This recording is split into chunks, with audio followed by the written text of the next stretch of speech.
And thanks for everyone who's come along when it's such a sunny day, come along to listen to the talk.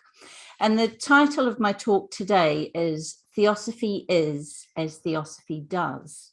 And what I want to do is explore how the ageless wisdom teachings can be embodied and employed in our everyday lives to enhance self-awareness and promote spiritual growth. So we have a choice each and every day. We can call ourselves theosophists and study the ancient wisdom teachings and develop an ever more comprehensive knowledge. And there's a myriad of fascinating topics that we can study. And this is more than a lifetime's work. And we will leave this incarnation with a lot more knowledge, but not necessarily wiser. We can teach others this knowledge and build a pyramid of knowledge together. And the knowledge can be shared amongst like-minded people. But unless this knowledge is used for our own spiritual development, to help others, to transform the lower vibrations of our world, to spiritualize matter and make a difference, it is simply learning for learning's sake. For wisdom's only gained when knowledge is applied in our everyday life. And we come to understand or stand under ever-expanding and greater truths of an idea or an ideal. And we can only do this when we apply this knowledge in ways that no book and only life can and will teach us. That is why we are in incarnation on this school for souls, to learn and grow and evolve through experience on this planet Earth.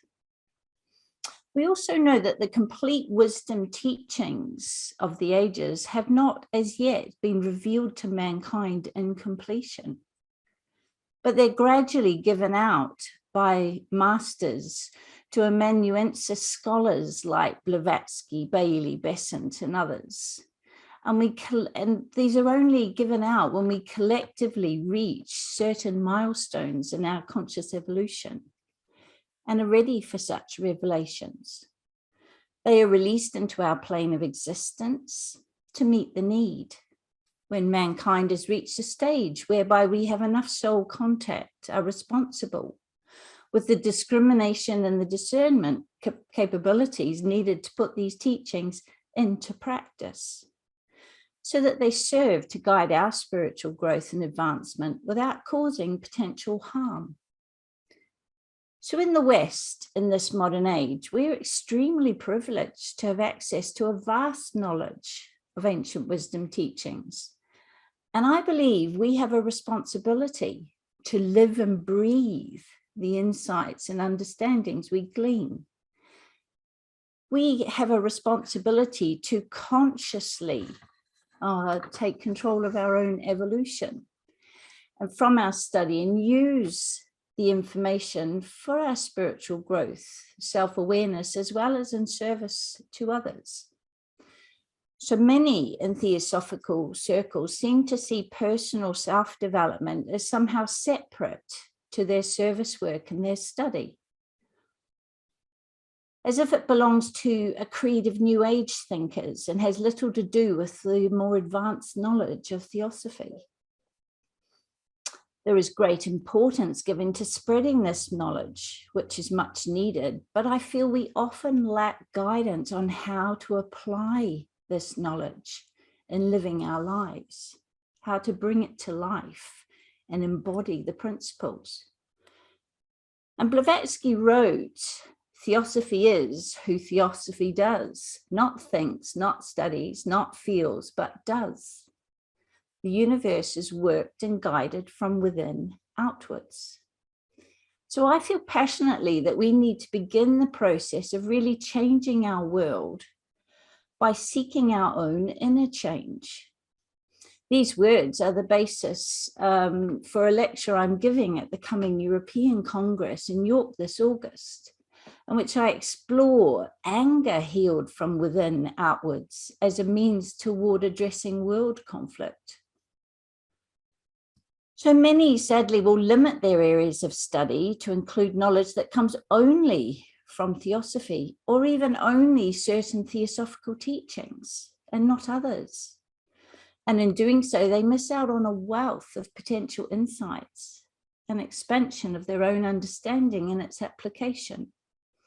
Theosophy is not the only source of wisdom in the world, and I would encourage you to be open, to let every book, film, and life experience that comes your way to be an opportunity for growth and learning, to question what you know and believe. Much in the world of quantum physics, psychology, and philosophy either embodies theosophical principles or adds to and expands on our understanding of them. In my experience, when you seek further understanding, your soul and your higher self will bring incredible insights in the most extraordinary and almost magical ways.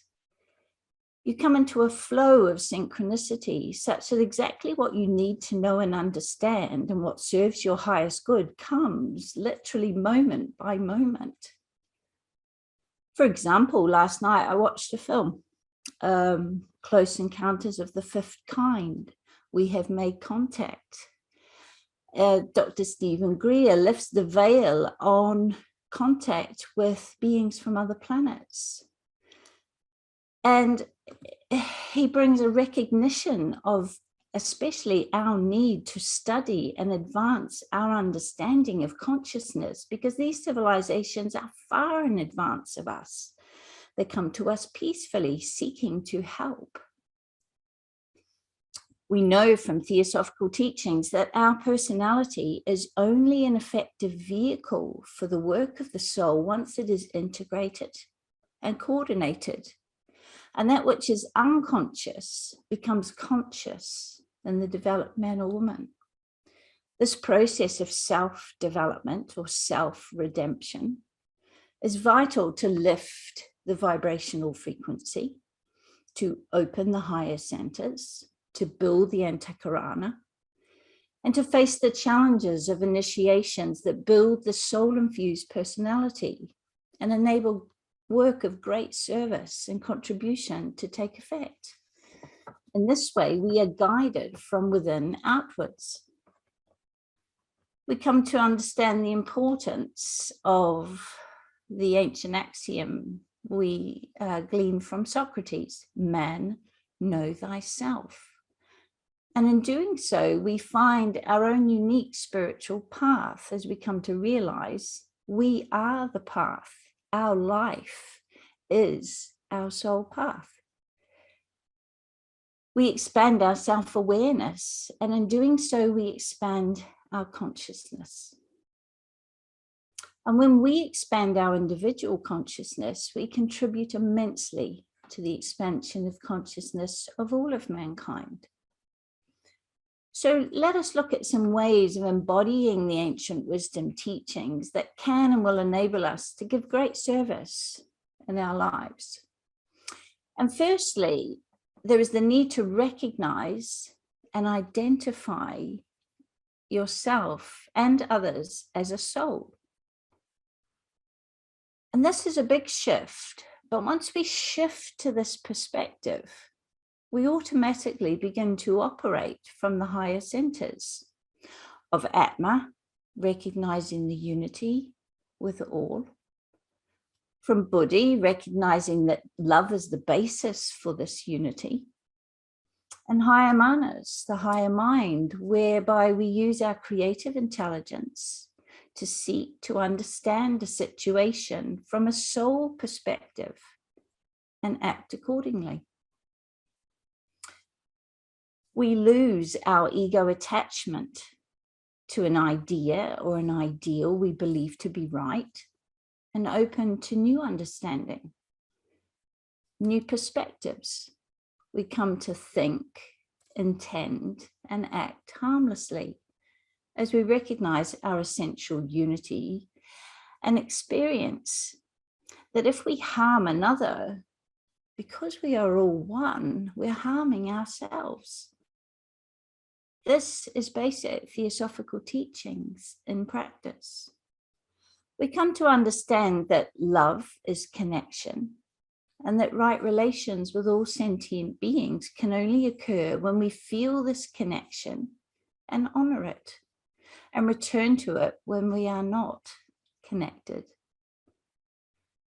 There's an increasing desire as we live life as a soul, or from the perspective of our soul, to maintain and return to a state of inner peace, and to address anything that disturbs this peace.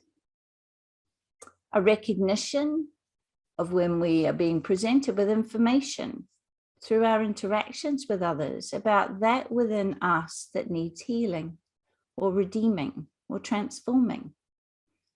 So other people, other situations in our life are there to act as a mirror, to show us what needs healing and redeeming within our psyche, the ways in which our personality is not yet integrated and coordinated. That in our unconscious mind that needs redeeming and lifted up into the light of consciousness. So there's a recognition of what needs redeeming within us. And from that place of recognition, we have a choice. We can either just push it back down and, okay, that's how I am, or we can choose to do something about it. And this is the path of spiritual growth, when we choose to look at that which needs redeeming. And this develops the desire or the aspiration to change and to grow and to become all that we are in truth, to open to the inflowing Christ consciousness, to realize our God self. So by consciously deciding to embark upon a journey of healing, to redeem the dweller on the threshold within us, and that is all that is unredeemed within our psyche, we shine the light of consciousness on that which is still unconscious within us.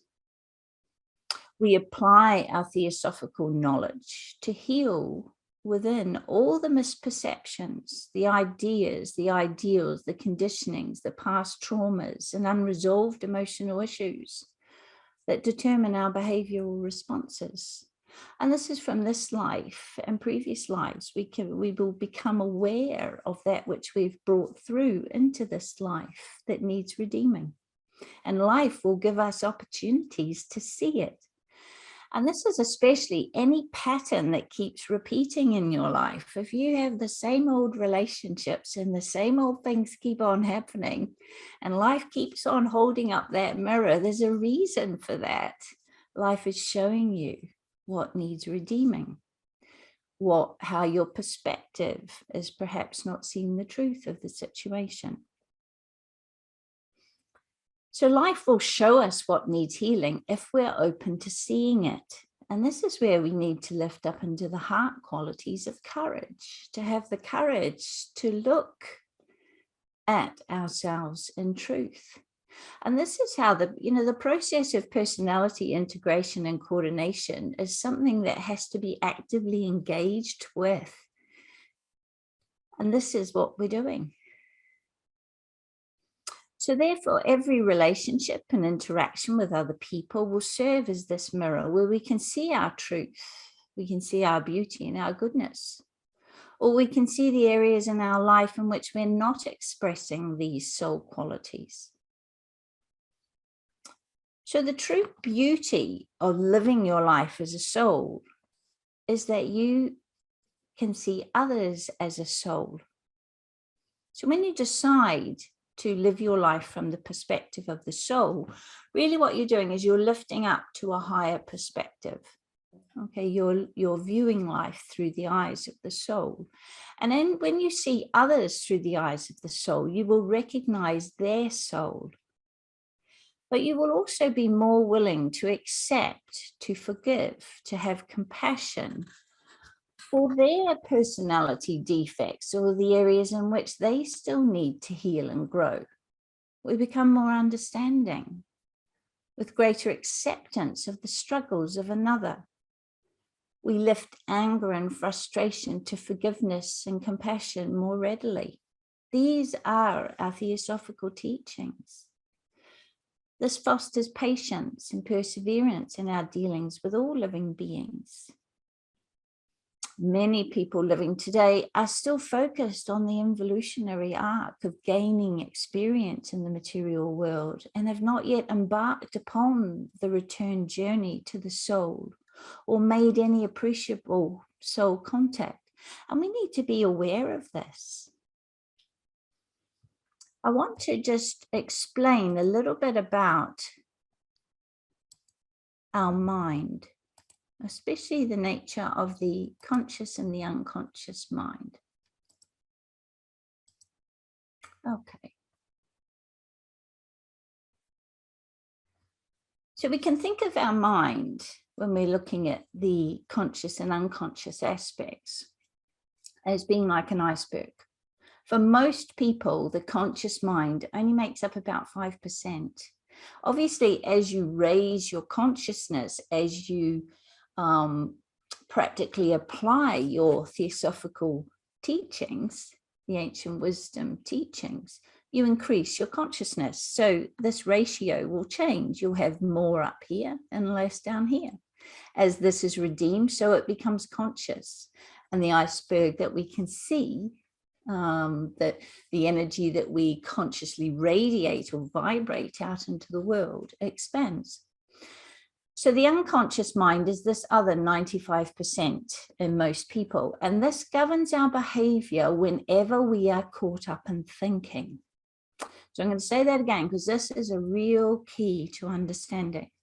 So whenever you are in your thinking lower mind, your behavior will be determined by that which is in your unconscious mind.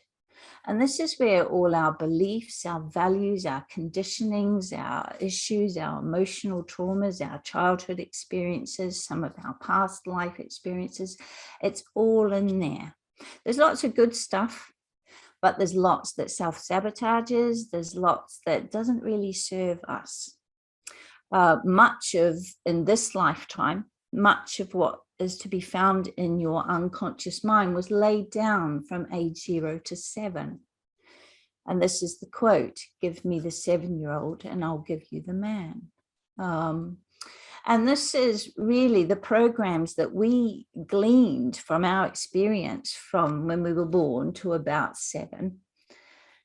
And these are all the programs and understandings we glean to help us to understand how the world works, to understand how to survive in the world. So depending on our family situation, depending who we were exposed to, what we were exposed to, will very much depend what values, what ideas, what ideals, what beliefs and conditionings that we have down in our unconscious mind. And when we're caught up in thinking, we will behave in a reactive way based on those programs. Now, those programs might be ones that are really good and serve us well, but sometimes the way a 5-year-old understands something is very different to how a 55-year-old would understand that same situation. And yet, when in a reactive interaction, we find we're behaving like the 5-year-old. Or we have a default, we keep going back to the behaving, some old patterns in there. So when life holds up a mirror, and it's our interactions with other people that do this for us, it's showing us, life shows us what is in our unconscious mind. And I have found that once you have made a commitment to your soul, a commitment to embody spiritual growth, your soul seems to have an agenda. It'll just bring up the next thing for you to address, the next healing. It brings them up as you're ready to deal with them. And you'll be like, why is this happening to me? I thought I dealt with this. And it's like, no, it's bringing it up for your awareness, for you to look at it, for you to transmute those energies from a etheric body point of view. I might say to shift the energies from the lower chakras to the higher chakras, to integrate the personality and lift up into a soul perspective. In terms of the emotional astral body, to instead of being polarized in our emotional astral body, to lift up into our Buddhic nature. And really, I'm going to talk a little bit in a minute or two about the book I've written, because there are certain practices in yoga, there's certain practices in psychology that enable us to shift what is unconscious to become consciously aware of it. Okay. Once you're consciously aware of something, you can't not know it. You can push it back down, you can pretend it's not there, and you can carry on, but life will just keep on bringing it up. And what will happen, even if you feel like you've dealt with it, it'll come up again on another turn of the spiral. So you'll think, I dealt with that issue. But no, as you consciously grow and evolve, it comes up again on a deeper level, if you like, with further healing. And this is really how we develop. This is how we integrate our personality, so that we become integral, so that what we consciously say, we do, so that our behavior is in alignment with our words. And this is really what personality integration and coordination is all about. So the majority of people on our planet today are polarized in their astral desire nature. And this determines how they think, feel, and act every day and in every situation. They're often not consciously aware of how they're behaving or even think about how they're behaving. But all of this creates the overshadowing energy of our planet. And we as Theosophists, we're not immune to the influence of the myriad of thought forms on the astral plane, unless we begin to be conscious of when we are being affected by them. And that's really important, to be consciously aware enough to know when you're being affected by those mass thought forms on the astral plane. Take fear, for example. We've been bombarded by messages of fear and fear-inducing thought forms, especially in the last few years. And this has presented an opportunity as Theosophists to observe, to discern, and to potentially arise above the thinking of the masses and ascertain whether there's any real basis for this fear, and to question the motives behind its dissemination, and ultimately determine what we can do to help, to redeem, to transmute that fear and return to love and connection. Because fear is an absence of love. Fear is simply a disconnection from your higher self, from your soul. So this opportunity in the last has presented a mirror for many, revealing those aspects of their personality vehicle that still need redeeming. For many, it's posed serious questions for self-reflection on just how far we are living our theosophical beliefs. For example, did the whole last couple of years, did it invoke courage and bring forth our true altruistic nature with a focus on helping others? Or did we give in to doubt and despair, focusing on our own experience and a growing sense of isolation? Remember, fear is disconnection and isolation. Love is connection. Did we question the narrative? Did we do our own research and discern the highest truth we could without being divisive? Did we take the opportunity, for example, to connect with nature in the natural world and question the way we live and seek a simpler, less materialistic life? We saw the effects when we stopped flying and we stopped driving our cars on the material world. Did we pause and think about this and how we live? Did this global challenge bring out the best in us, our soul qualities, or did it reveal those parts of us that still require some self-development?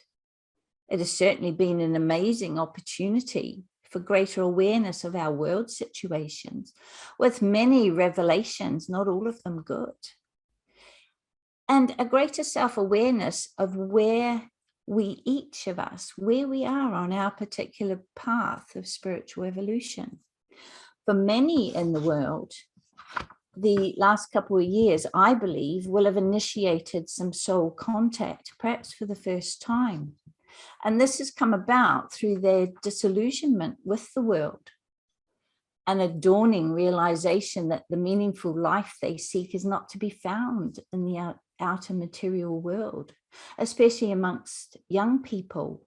There's incredible disillusionment and discontent, and almost a feeling of giving up on the world. For others, it was an opportunity to work on lifting up into the power of the higher mind, to understand, to stand under the truth, put their own safety on the line in revealing hidden truths, and hold a space for trust, hope, and love when fear threatened to swamp the lower astral nature. So challenging situations always provide an opportunity to lift your energy from the solar plexus chakra, the sacral chakra, and the root chakra, all that have a focus on me and my individual experience, up into the higher centers, beginning with the heart as a focus on we and what is needed for the group, for the community, for the nation, for our human family.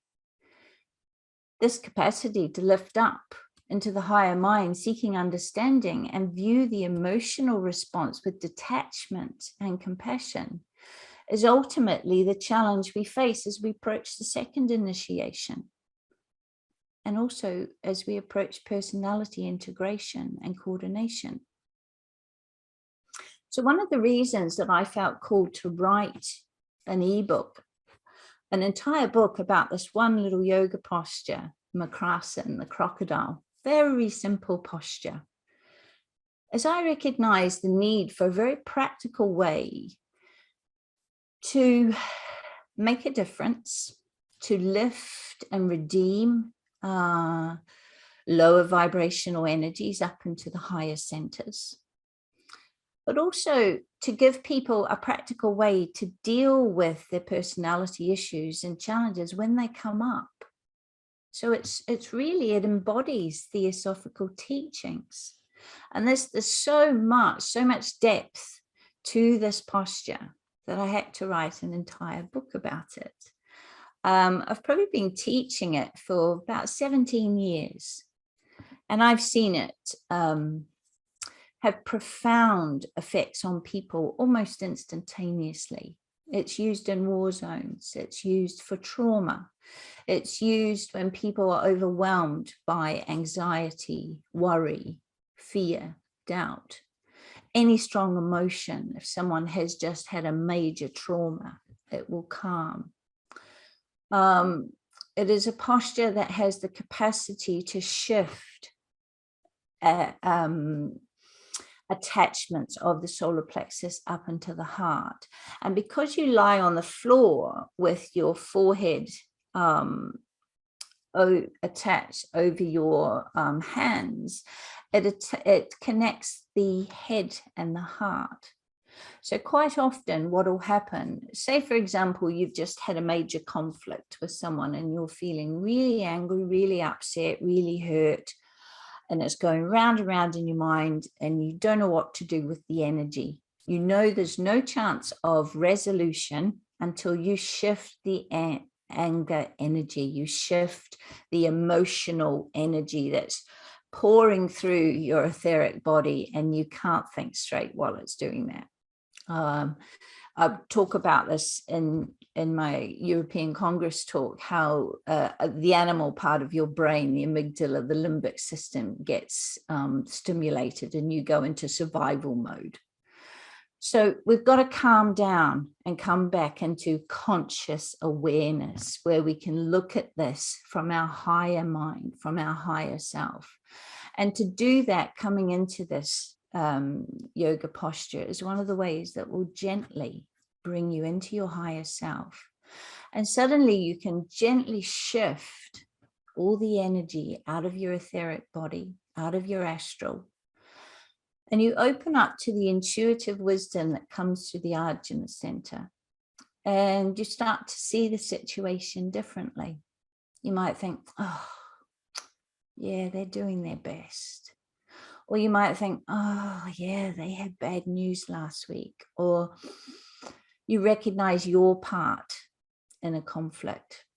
You recognize the other person is, doing the best they can with where they are at the moment. You recognize that they've strayed from contact with their soul, that they're feeling lost and fearful and disconnected. And you start to get insights into how this particular situation, this feels just like when da-da-da, and you look back in your memories and see that you have several scenarios where you've felt this way before, and the same situation has come up for you before. And you start to get a much deeper awareness and understanding.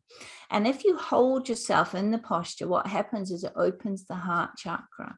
And it opens to that Christ consciousness, which will come pouring in and enable acceptance of the situation. It will enable you to lift into compassion. It will enable ultimately for you to see the truth of the situation and to come to forgiveness of both the other person and yourself. And it's only through going through this process that then you shift to a higher state of conscious awareness with regard to this particular situation. It's like you've gone deep down into your unconscious mind and you've pulled a weed out by the roots. So that weed's not going to grow again. And that's what this posture will do. And so when you start to understand this, not just from a theoretical point of view, but you actually put it into practice, I have seen teenagers who were vile creatures turn into nice people after doing this posture for 10 minutes. I've seen a little high-functioning autistic little boy come out of a yoga class and hug his mum. And she burst into tears because spontaneous hugging from her son was not something she was used to. I have seen people shift traumas. I can think of one lady I dealt with who shifted an incest trauma from 50 years ago when she spent time in this posture because she was ready. She had me there supporting her, but she was ready to let that go.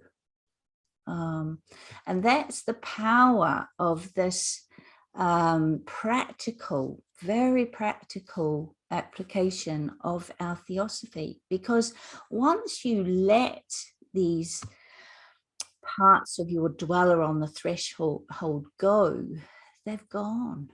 They're redeemed. They're no longer unconscious. They will no longer rule your reactive behavior. They won't be what comes up and is your default setting in the way you respond to people. You transform and you change, and it opens your heart, and you become someone who is just changed.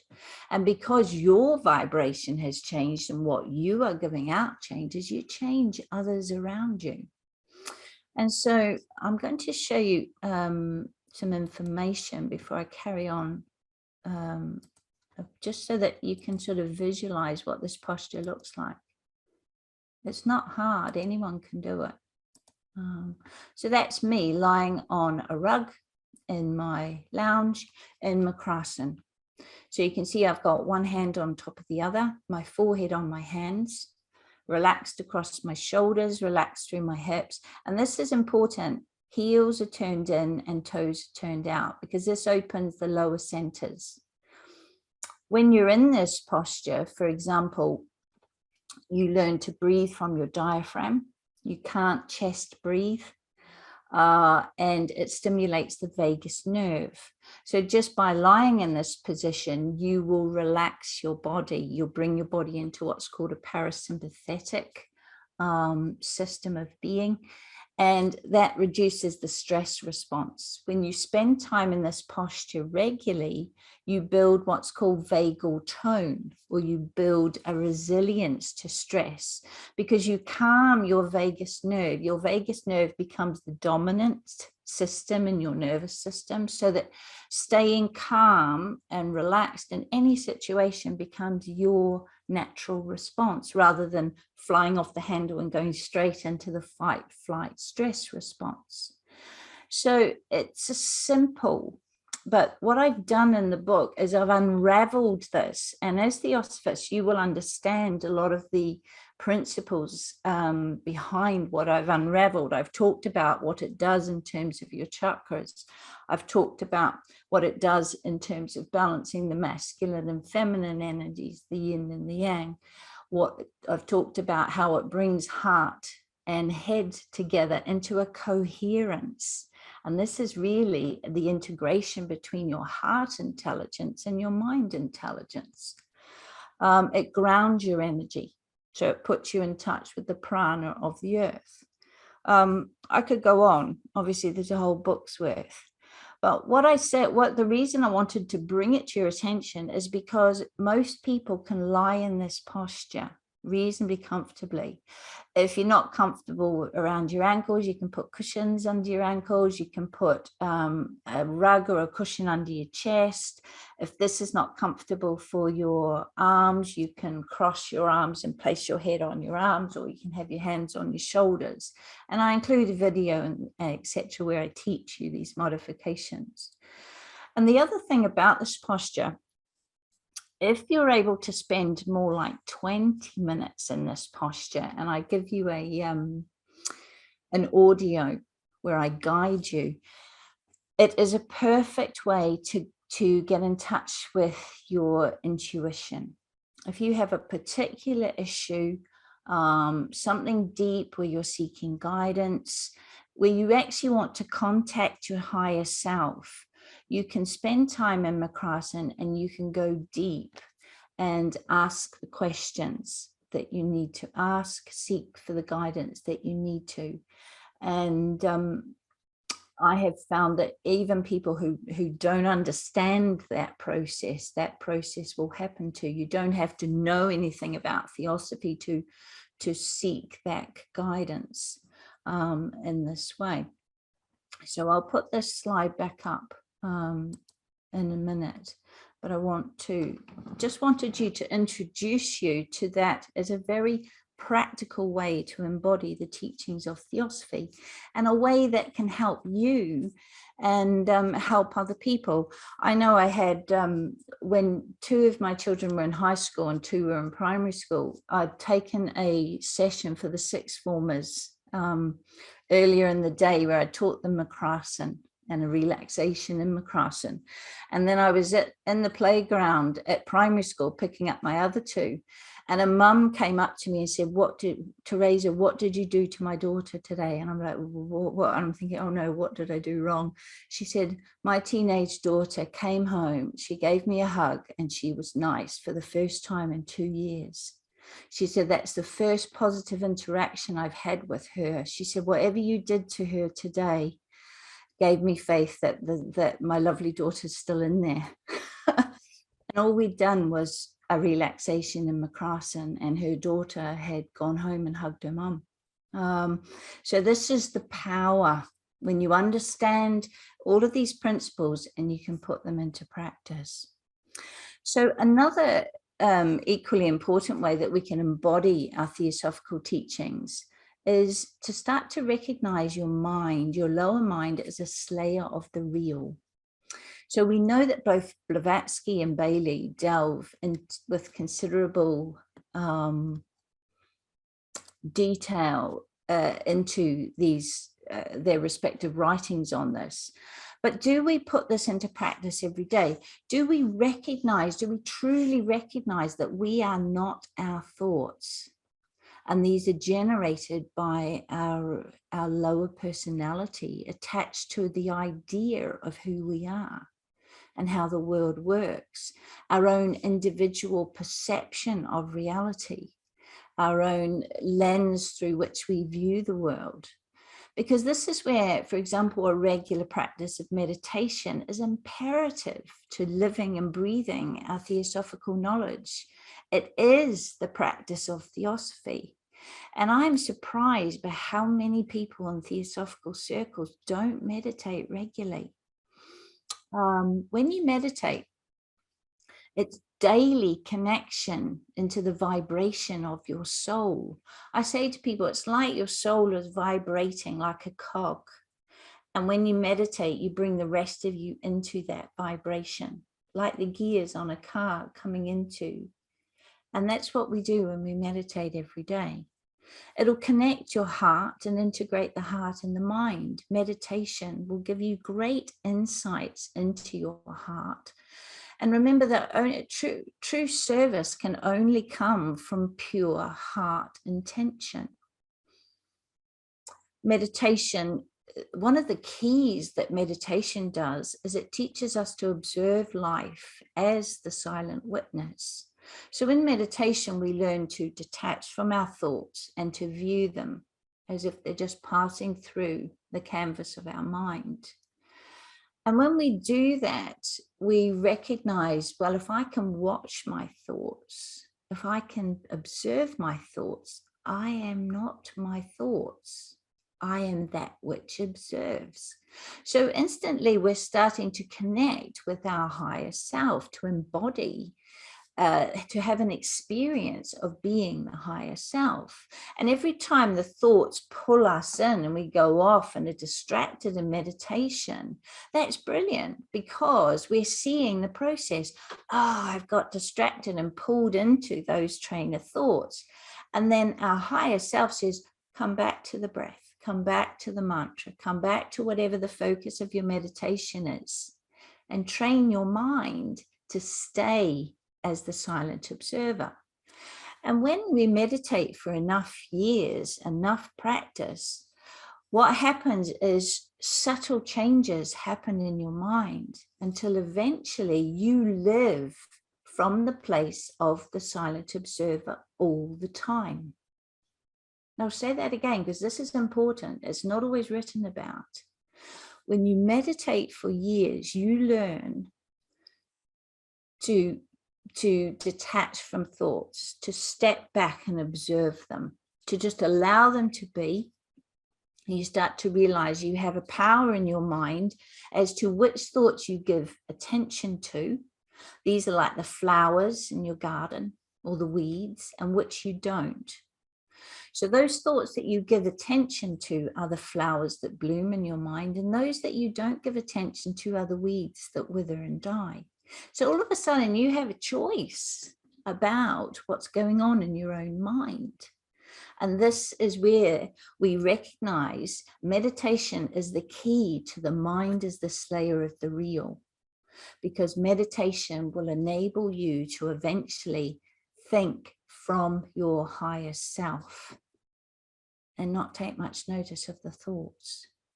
And I spoke about this in the talk I gave at the spring conference about mindfulness, because when we are mindful and aware, when we are connected to life and present, we're not thinking. Because the thing about our unconscious mind is whenever we're thinking, so our mind is caught up in thinking, the unconscious mind takes over running the show. So whenever we are thinking in our lower mind, our thoughts run the show. When we step back, as we do in meditation, we're stepping back into the higher self. We're just observing. And what we do is we start to observe the dramas of life and realize it is an illusion. We are in the world, but not of it.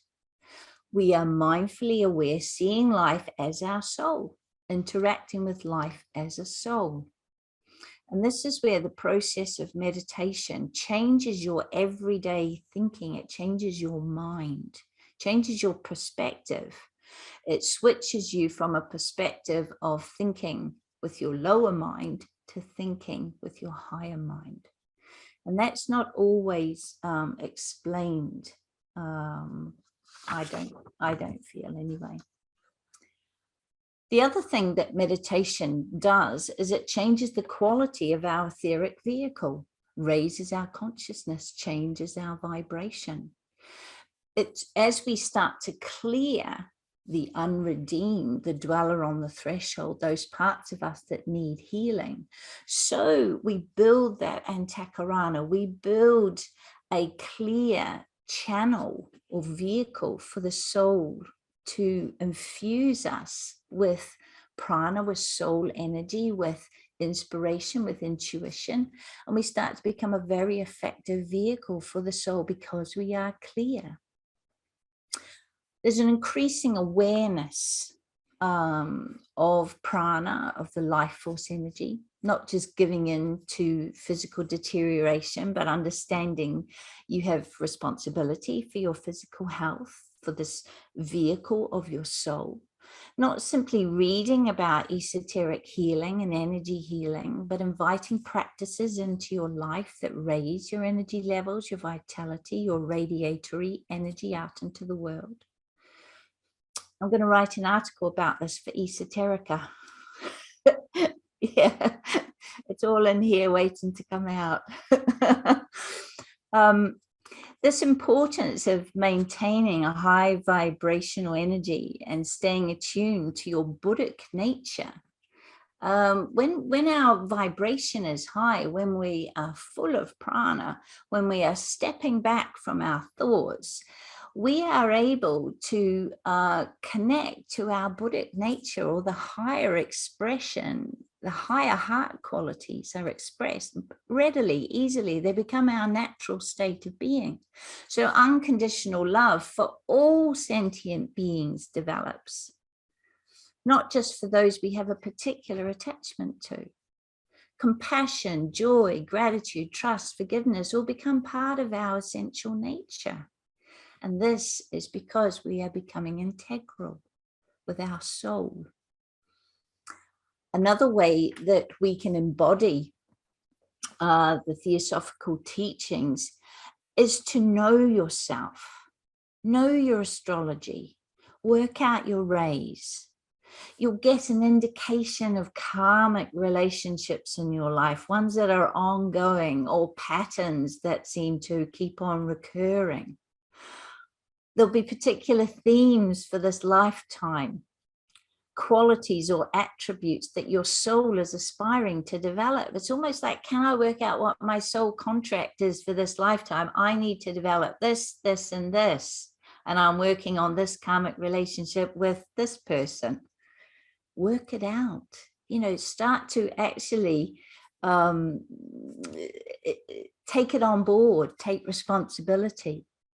Because you'll have a particular color, note, vibration that you are developing in this lifetime. I often help people with this, help them to work out, what is this lifetime about? At the end of this lifetime, if I had to have a conversation with my soul, how would that conversation go?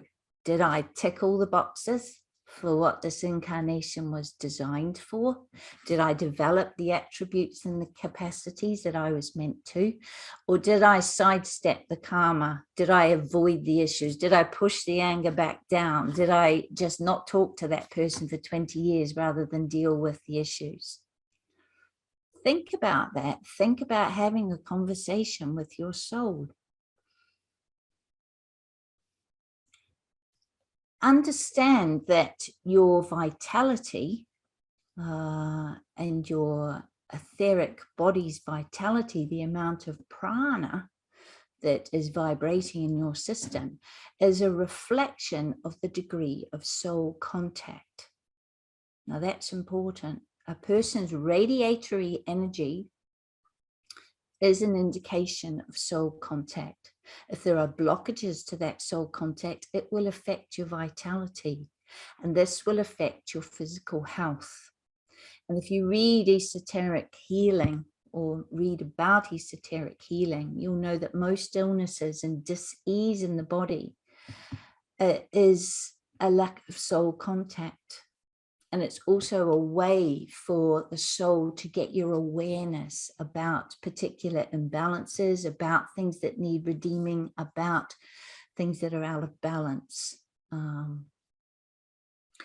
So really, the key to your soul path is to take your theosophical teachings, digest them, work through them, apply them. When it doesn't seem to work, try again. Know yourself, know who you are, embrace what needs redeeming, and accept what is wonderful, where your light is shining true, where those soul qualities are coming through loud and clear. And look at where they're not.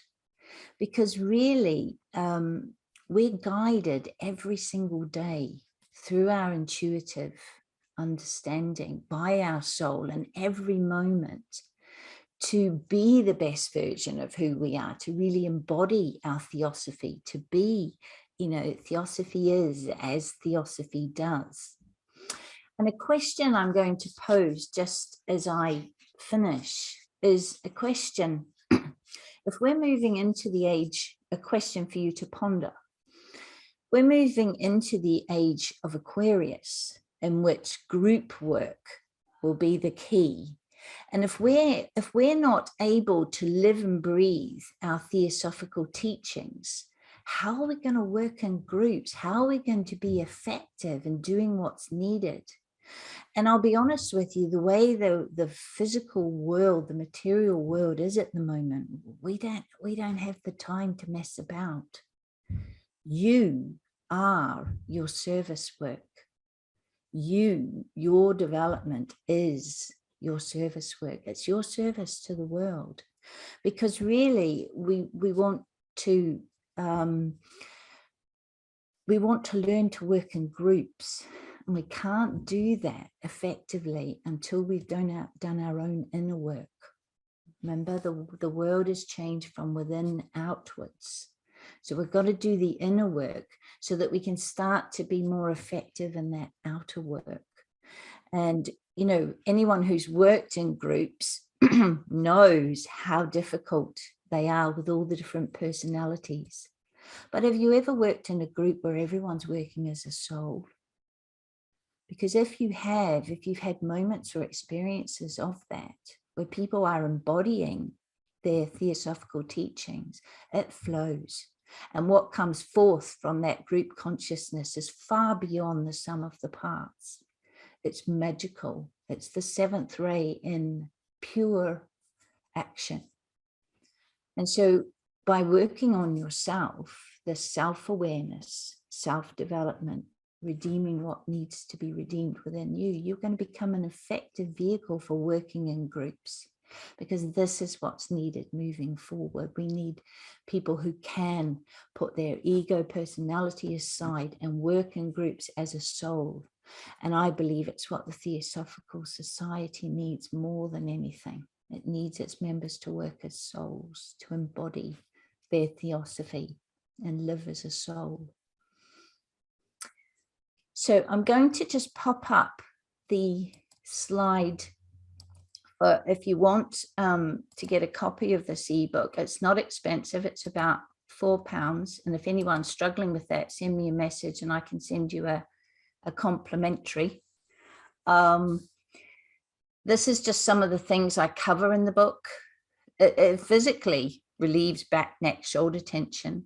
Someone asked me a question in the chat whether it can be adapted for people with various problems with their backs. Yes, and I go through that in a video.